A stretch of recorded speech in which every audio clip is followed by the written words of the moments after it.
আনুমানিক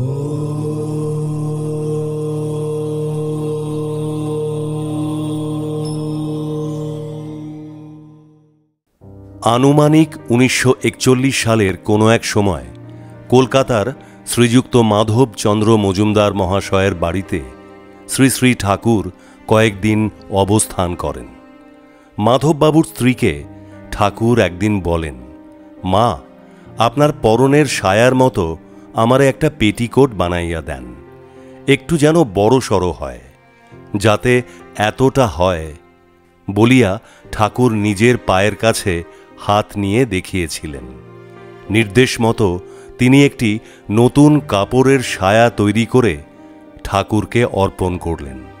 একদিন doctor J.M. Dasgupta ও পূর্ণ গাঙ্গুলি মহাশয় সস্ত্রীক আসলেন ঠাকুর দর্শনে।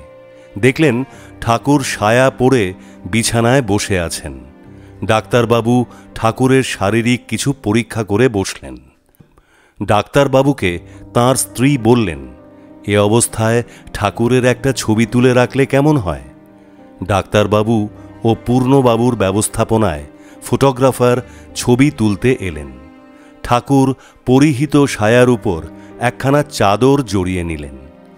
সায়া পরিহিত গায়ে চাদর জড়ানো অবস্থায় শ্রী শ্রী রাম ঠাকুরের যে ছবিখানা তোলা হয়েছিল তা দেখে ঠাকুর সেখানে ডক্টর যতীন্দ্রমোহন দাশগুপ্ত, শ্রীযুক্ত পূর্ণ গাঙ্গুলি ও তাদের স্ত্রী ও অন্যান্য উপস্থিত ভক্তদের উদ্দেশ্যে বলেছিলেন, ইনি সত্যপীর সত্যনারায়ণ, সিন্নি দিয়া সকল কামনা বাসনা এনাকেই জানাইবেন, কৈবল্যনাথের কাছে কিছুই প্রার্থনা করিতে নাই।